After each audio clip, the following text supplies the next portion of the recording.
how it begins. Actually, it begins with a call from Chris. He texted me through Telegram. Can I call you? I said, yes, of course. He called me, and I think he was looking at his LinkedIn screen. And he told me, what if you interview some chief strategy officers in Brazil and publish a paper? And I said, well, cool, that's really nice. And it begins with this conversation. The idea at the beginning was to have an interview with, let's say, 10 to 20 people and to publish a small report. But I got excited and I think that it improved a lot. And I've got to thank, of course, Jolene, because the design of the report is pretty much cool, and it is due to her work. So Jolene, since you are here with us, you've got the merits too. And I'm gonna say that it was really tough work, but it was also an amazing experience. I love to do that. And I am already thinking about doing a next report with chief financial officers next year. Well, this year, actually. I did prospected 64 and interviewed. I have interviewed 64 strategy officers. Some of them were former chief strategy officers, like one, for example, that worked at Volkswagen. Very senior guy, helped me a lot. Another one, today, she is a board member for 5 big companies here in Brazil, listed companies. And she also was a chief strategy officer at Grupo Pão de Açúcar, which is one of the largest retailer here in Brazil. But maybe half of these guys are still working as heads of strategy, be it a director, a manager, a chief strategy officer per se. And I think I have prospected a kind of 200 people, pretty much through LinkedIn, but also I asked for referrals. So every single guy that I reached out, I asked him to refer to me 2 to 3 names that I could reach out. And it worked in some cases, other cases it didn't work. So the very first part of the hard working here is to prospect and to reach out people to let you 30 minutes, 60 minutes of conversation. I always ask for 30 minutes, but I would say 90% was a 1-hour conversation, and sometimes we had almost 2 hours of conversation. So it, of course, helped me on developing already the connection with these people and developing the network. I also did kind of a quantitative survey. It was only 15 questions, I must say. Afterwards, the 20th interviewee, I developed this quantitative survey through SurveyMonkey, and I sent to everybody who had been interviewed by me, and again asked for referrals to contribute with the quantitative part. I reached out, I would say 80 people. My goal was to make it with 100, but it was 80 people. This number 40, it is wrong. I don't know why I put that. It was actually 80 something people who answered the form. A lot of LinkedIn research, not only to reach out the guys for the interviews, but also to understand here in Brazil how was the label, the name, the role for the strategy officer. Because as I spoke with Chris in the very first conversation we had, in that call, here in Brazil, the role of the chief strategy officer is still a little bit diffuse. It's not quite common to look at a company and see that C-level position. But there are some of them who accumulate functions or rather they are named as the head of strategy, but in practice he's a C-suite guy. So I've got to make a broader scope for this research. And also I read a lot of papers, mostly from the big consulting firms such as BCG, Bain, McKinsey, and so on, in order to understand how other researches like that was delivered. And I also wanted to make something different. And this is some pages of the report. We had this wonderful design, as I told you, made by Jolene. And this is the symbolic face of the Brazilian strategist, since one of the characteristics is the versatility. There are some numbers, some statistics that came from the survey. And this is the executive summary. There is one part that was pretty much a result from the research. And also, I took the chance to speak a little bit about the future of strategy.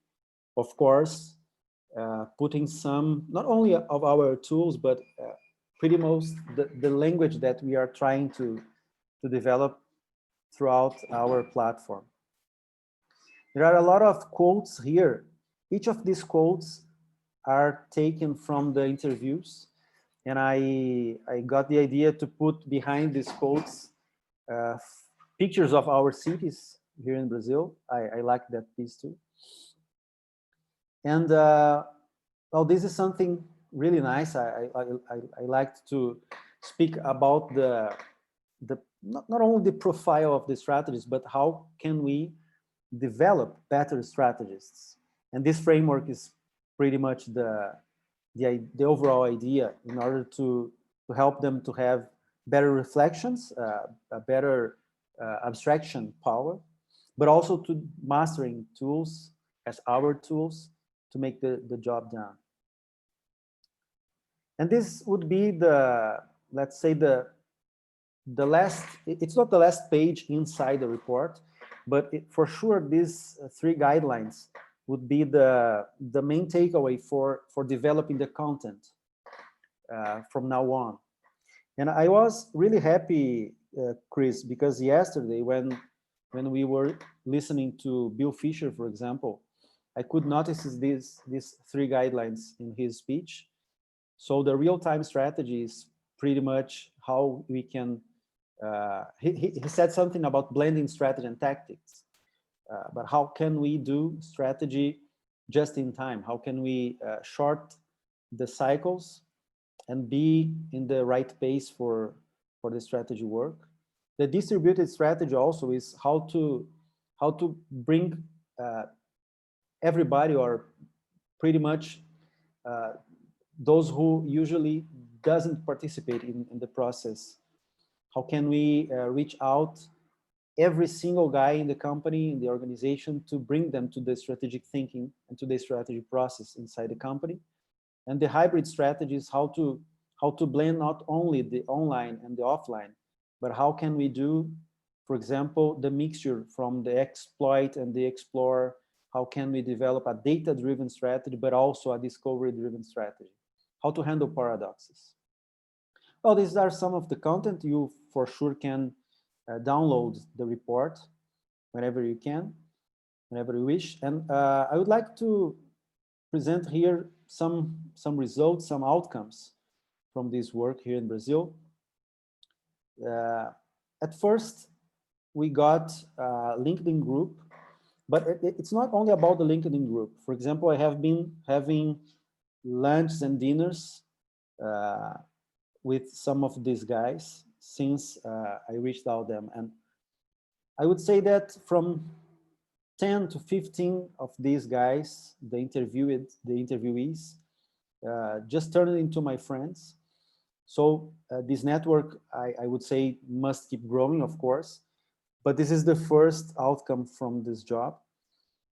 Of course, to know better the market, deeper and understanding the people there.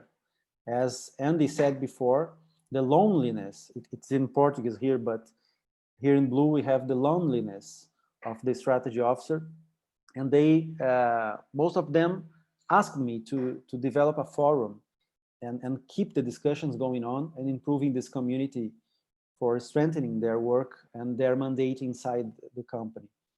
The lack of time and probably the most important thing, as we have discussed it with Scott and Ian when I presented the report, the uncertainty. There are some numbers also. And I used also the report and all this work to position my brand.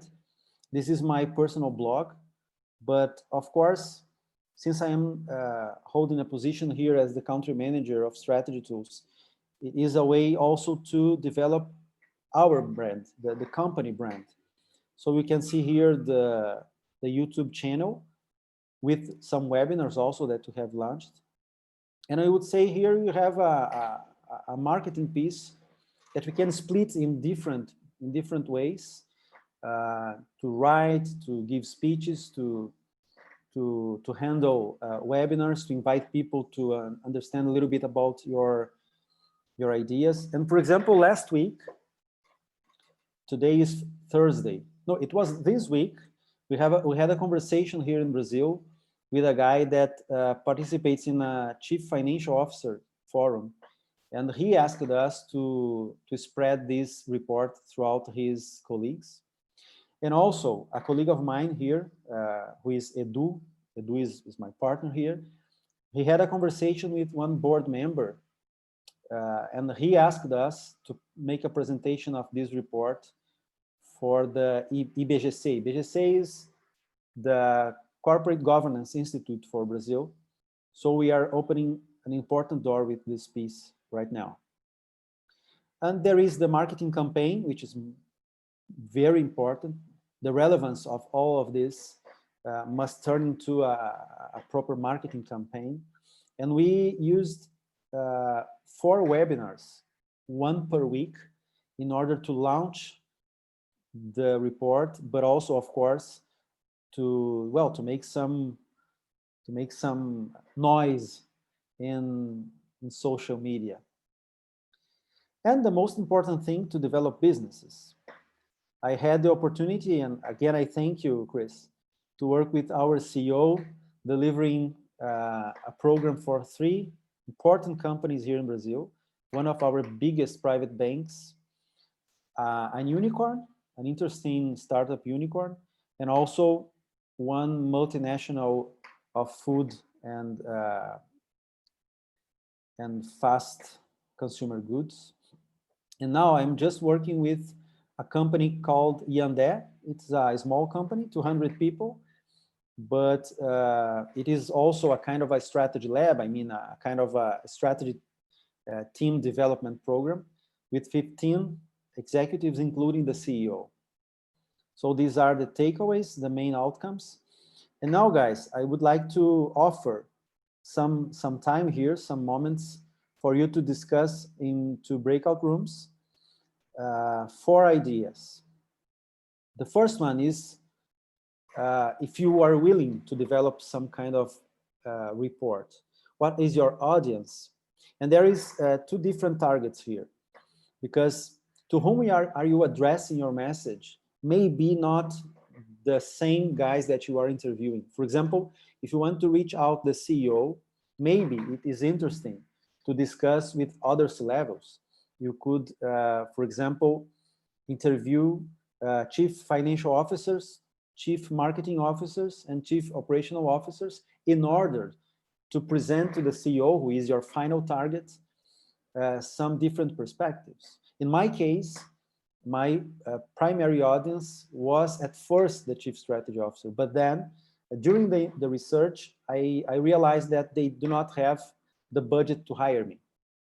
So it turned out that the chief strategy officer is an influencer in order to get in contact with the economic buyer. So this is part of the planning, very important.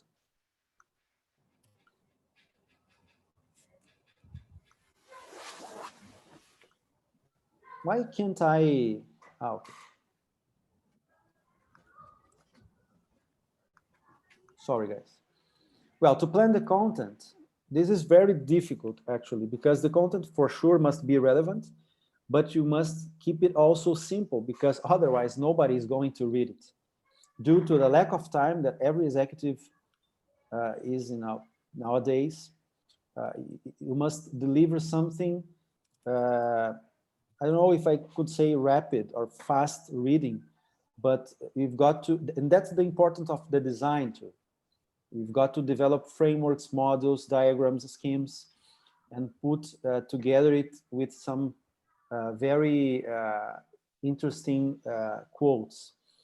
And that's the question. And that's why I wrote, and I was writing and rewriting and rewriting several times in order to keep it the most simple I could.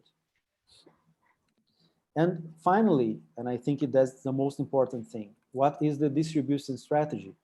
I mean, with the report in your hand, what are you going to do with that? What would be the marketing campaign look like? And most important, what's the call to action? What are the services and the products that we are going to deliver after discussing throughout this content with the economic buyer? So a lot of job here for us. And I think we can have maybe some 1 or 2 questions in order to keep the time control. If somebody have something to ask me, I would be glad to answer. But then we move into breakout rooms. Yeah, Tiago, I'm interested to know, I mean, what was your approach at the beginning to be able to get the interviews? Because as you said, I mean, it was like a developing thing at the beginning. I mean, I'm not sure if you already knew most of these guys. As far as I understand, you didn't know them. So what was the message to engage them, and so they would be like willing to talk to you? Because at the end of the day, I mean, as you said, I mean, everybody's busy. So how were you able to get them involved? I mean, what was like the main message for them to accept it? I didn't know any of them, Javier. They were all unknowable people for me at first. Well, I wrote to them asking for 30 minutes in order to have a conversation, since I was doing a research upon the Brazilian strategist. That's what I wrote. Many of them didn't answer. As I told you, I probably prospected, I don't know, 200 people, and maybe 100 answered me, and I could interview 64. Some of them answered like that. Would I have to speak about my company? Because they were afraid of sharing some top secret information. Some of them answered me that they could make the interview, but not now. And I've got to schedule sometimes a month afterward. But I would say that it was a hard work, but the learned lesson is that we can make it. You know, we can make it. There are a lot of people that like to participate in this kind of research. Moreover, I would say that many of them like to see their names in the report. Some of them asked me to not put the names because of some kind of I don't know, privacy and situation in the company. Jolene said me that I must unlock the Miro board. How do I do that? You need to go into the share function. It's okay, I'll fix it. Oh, please, Jolene, thank you. Something there where it says anyone with the link, you need to just click that. Okay, thank you. you. Tiago, did you have a view in mind, or when you started this, you know, this is what the report conclusions will be, or were you very kind of, let's see what I find out? How are you in that perspective? Great question, Harvey. I didn't have. Actually, I didn't have. And I knew that I wasn't able to have this picture before. But I would say that after the 20th interview, things began to get pretty clear upon the content of the research. But as I told you, there is the second part where I needed to create, to build some kind of proposition for the development of the area and also of the strategies. So it took me probably 45 days in order to go from a blank page into a complete framework from the beginning to the end. After that, it was write, rewrite, rewrite, rewrite. It was, I think, probably at least 2 months of work. Did I answer your question? Yes, thank you. I'm just thinking about doing something similar, so it's interesting to see what you're coming up with. Yeah, Tiago, do you have the report available in English as well, or only in? Yeah. In our page in Strategy Tools website, you have both in Portuguese and in English. And would it be possible to access the questionnaire that you used for the interviews as well? Yeah, I think that's no problem, but it's in Portuguese, so I've got to translate it. And then, but all the questions are inside the report. All the questions are inside the report. And tell me, if you think of this as two questions. First of all, did you get participation from consultancies, or was it only corporate strategists?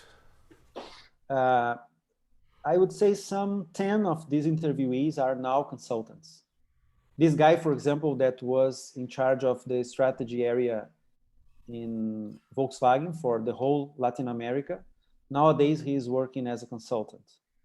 So I looked for the LinkedIn profile, and I filtered by, let's say, strategy officer, chief strategy officer, head of strategy, director of strategy. And some of these guys are nowadays working as a consultant, but previously in his background, I could see that they have handled an executive position. And what was the biggest sort of benefit for them that you think they got from the report? It's interesting because I would say all of them thanked me, because they do not have not only the time, but they never had that experience to share their thoughts and to being sometimes provoked by me about their role. And they got insights, all of them said to me that it was a good time spending, and not all of them I keep in touch nowadays, but most of them I keep in touch, and they are willing to keep the forum because they want to improve and to strengthen their mandate inside the company. And inside the C-level, it's interesting, it's a paradox. They have the systemic view and they are working all closely to the CEO, but most of them don't have P&L, for example. So they feel themselves not only lonely, but with a small mandate, So they need help, some kind of help, to improve their mandate inside the company. And when they had a discussion with me, I think they saw the opportunity to participate in a forum, in a community, and also most of them told me that they don't have nobody to share their challenges, their thoughts, their questions. That's a lonely position. And I spoke about that with Chris, and Chris told me that he sees the same outside Brazil. That's not only a contextual, a Brazilian situation. Really interesting. Tiago.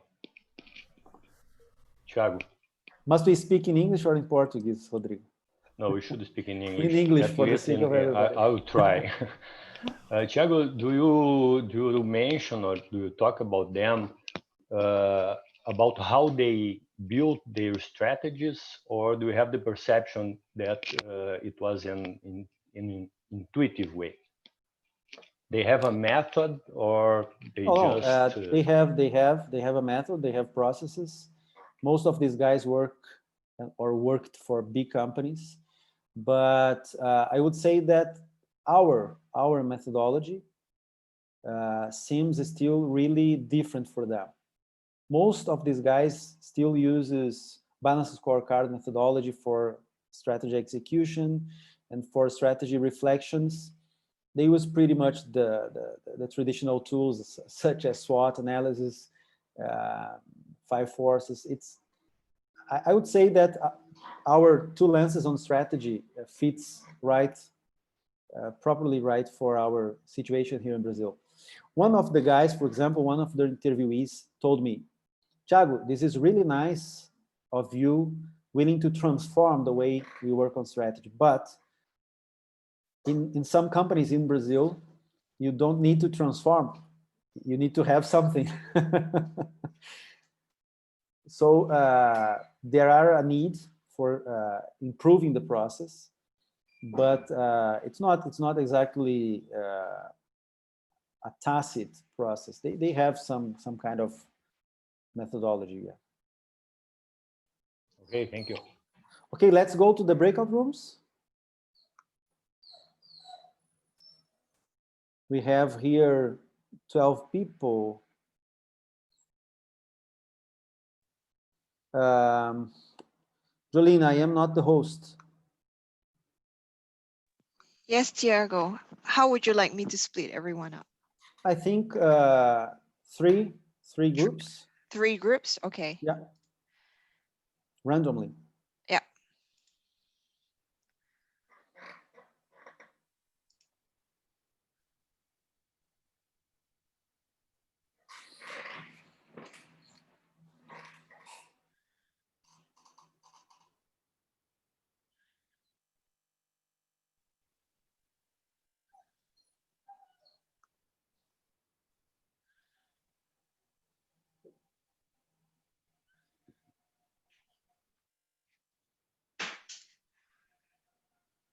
Getting started, actually.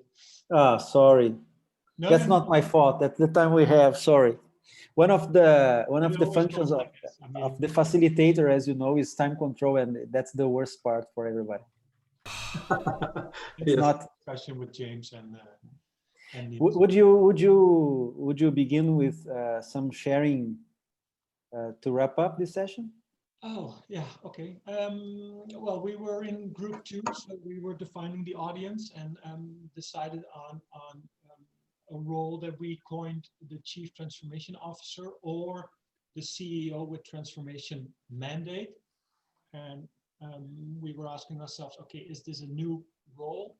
So what would be the definition of that role? Is it a CXO board management role that we can find? And if we want to plan the content, then we thought, okay, should this be a report or advice on how to build a transformational company or doing a specific transformation? So we were doing a lot of discussion on definition and looking for the specific content, and we were just touching on how to operationalize it in the third phase on hands-on.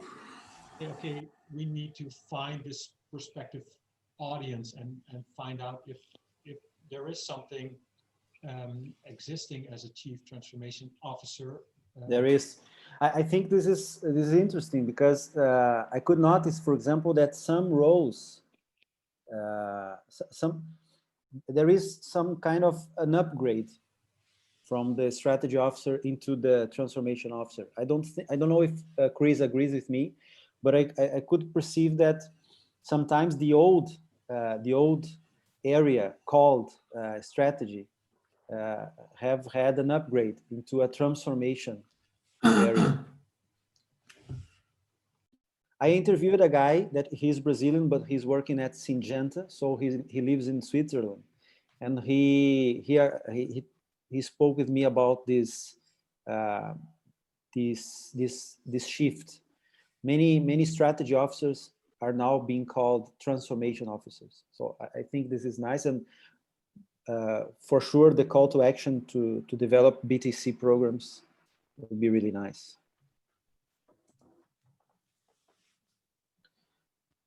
Who else?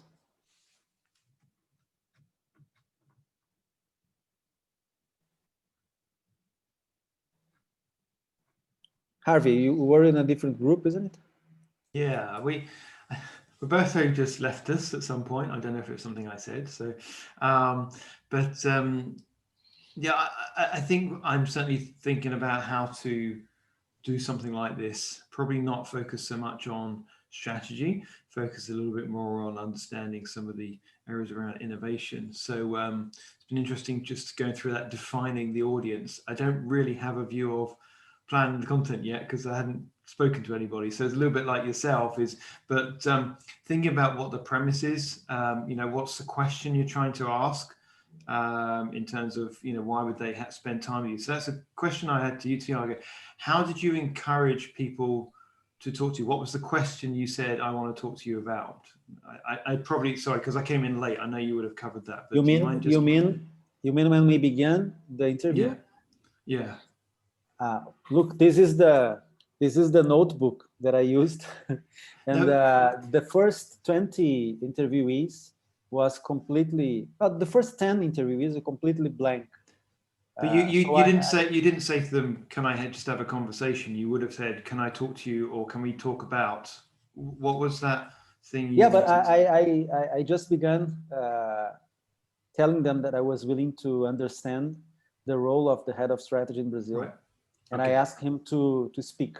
Cool. It was really from scratch. Yep. Of course, after the 10th interview, it began to emerge some kind of pattern. And after the 20th or the 25th interview, I could develop a script. So the second half of the interviewees got a much more structured approach. But in the beginning was really a blank page, page. I used to have, for example, a pushing question like, what do you do there? Who do you work with? Tell me about your team. How many, tell me your background. When did you arrive in the company, and when you began the strategy officer role? But really wide open. Okay, cool. So I think that's kind of where we're doing. And in terms of, did you reach out to these people on LinkedIn? Did you know them? Was it contacts of contacts? I didn't know any of them, and I began through LinkedIn. But as I said before, some of the guys I asked always for referral. Cool. So I would say these 64 interviewees, probably 20 of them came from referrals. Okay. Cool. You say something, Niels? No, I just thought it was cool that, starting off with a blank piece of paper and then asking everyone every time for referrals, and then, get to a point where 20 of 60 interviews were actually based on referrals. That's pretty cool. And that, that also makes me kind of happy, because it proves the point that human beings want to help each other. So if you simply ask for help, you get help to some extent. Yeah, and plus, I think they like to be part of a publication like that. Not all the guys, but many of them were willing to participate in the publication, because of course they took the report afterwards and sent to their friends and to their team and so on. And for example, the guy from Ambev, which is a big company here in Brazil, he is now the head of strategy. He jumped into an international role, and he told me in the beginning of the year, look, Tiago, my mandate really increased. I am now not the head of strategy at Brazil. He's moving to the United States, and there is a guy from one of the unicorns that we worked with. He is now the head of strategy of the whole Latam. So we keep in touch, and they are telling me their achievements, and it's really nice. They are not the economic buyer for us, but they are, I think, good influencers. And also maybe they can afterwards help us in developing our reputation and the prestige of our company here in Brazil. Yeah, that's a very positive side effect, that you have created a personal network and a community around you that has, that are your ambassador. And there is something interesting, because I've got a premium profile on LinkedIn, and during the publication, my profile were being seen mostly from McKinsey. I didn't tell that to you, Chris, but it was really interesting.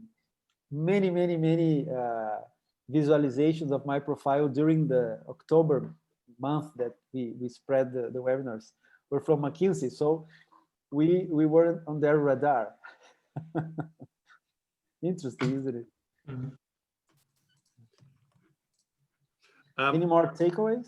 Tiago, I have one question. If you were going to do it again on a different topic, maybe innovation, maybe clusters, what would you do similar and what would you do differently? Yeah, first of all, I would do differently the planning. I realized that the chief strategy officer is not the economic buyer during the process. I could pivot somehow, because I understood that they are influencers. But now I would like to, I would do a much more straightforward to the economic buyer audience. So I would maybe change a little bit the strategy upon the target, the end target of the report. What I would do similar, I would count on the help of Jolene for sure. And I would use the same media. I would use LinkedIn also, and I kept the sequence, asking for referrals, making the first interviews on a blank page, and then moving into a script, and also the quantitative survey, because the quantitative survey, for me, it's not the best to do, but I think it enhances the relevance and the consistency of the report. Hey, Tiago, that's great. Just a follow-up question. Obviously, you started this before probably the impacts of, what this global situation was going to be like. And so many more people, I think, are moving into this kind of, let's find out what's going on. How would you say that, obviously you were kind of one of the early movers in Brazil. How would you say this stands out to maybe, for example, the likes of, if McKinsey wanted to do it, how do you sort of bring what's, I think, the differential that you can bring compared to maybe a consultancy has a far more resource and highly paid consultants that are sitting there not doing a lot because they can't go to any offices? Not only the big firms, but for example, there was a university here in Brazil, a very prestigious university, who handled a similar research, and they published it. But it was too academic, too academic. And comparing to the big firms, especially McKinsey, usually they put a lot of data, isn't it? A lot of data. So I would say my report is much more art than science. Would be a better way of saying much more story than science? Yeah. It's a completely different narrative, I think. And I think also that we could show up throughout the design and also the text that we have a different message. It's only beginning, Harvey, it's only beginning. By the way, Brazil is a huge country. Yeah, of course. Only São Paulo, where I am based in, São Paulo is the biggest city in South America, and the GDP here is, I think, 21% of Brazil's GDP. So it's a really competitive market. Yeah. And I think that the most important here is we don't need to master the whole market. It's impossible, by the way. Yeah. But we need to plan, and that's, Chris, something that I would do differently also. What is my business strategy? I mean, which are the companies that I am targeting? I didn't have this last July, but I do have now. For example, companies from 300 millions to 700 millions of revenue. That's our target now. Right. And that's a plenty of reasons to targeting these companies, but we didn't have this last July. I was alone, by the way. Now I'm working with Edu, who is a very sales-driven guy, and he's helping me a lot. So probably the next reports and the next podcasts are going to be much more sales-driven too. Okay. Cool. Great, thank you. Roberto, you came back. Let's finish with you, can we? Yeah, I made it back. Yeah, was it something I said? Is it my karma again, Roberto? All right, Tiago, we are just at time. Do you wanna close out your session, and then we have a quick brief before we're going to transition into the next parallel sessions? Yes, I want to close out. First of all, thanking again you and Jolene. If it were not you, Chris, I wouldn't have done anything like that. Not only because of the idea and your call, but of your support, and also Jolene that helped me a lot. So thank you again. And I would say that I think I can see Strategy Tools as being a global strategy platform. I can see that not only that we can, but we should develop content. And we can see that Chris is always creating and building plenty of content, but I can see that all the partners could do something like that. But I am still not seeing. So I wonder if in the next year we could see other, not only reports, but content, because it would make a network effect really amazing. And I think this is one of the goals for a global strategy platform. And I would be really, really happy to support, to help, and to participate somehow in your own research in your local countries. And well, thank you, Chris. Thank you, Jolene. Thank you. And what I can just allude to is that Victor, in his next session that he will be leading, he will talk about business models for clusters. And he will, what do you think, Victor? Most likely mention the next report that's coming out, which of course can be translated into many, many other languages later this year. Cool. Tiago, thank you very much for hosting. Everyone, thank you for joining. Jolene has listed the links for the next sessions. We have one session on national transformation Latin America with Roberta. We have one session on business development for beginners with Andy Green. And then we have one very promising session on business models for clusters with Victor Haase. So take a few minutes. I'm going to get a coffee refill and then join the links of your choice. And we're starting in about 8 minutes. Thank you, Tiago, and thank you, everyone. We'll see you soon. Tiago. Thank you, Tiago, and great work. Well done. Thanks, Tiago. Lead us the way, Tiago. Thank you.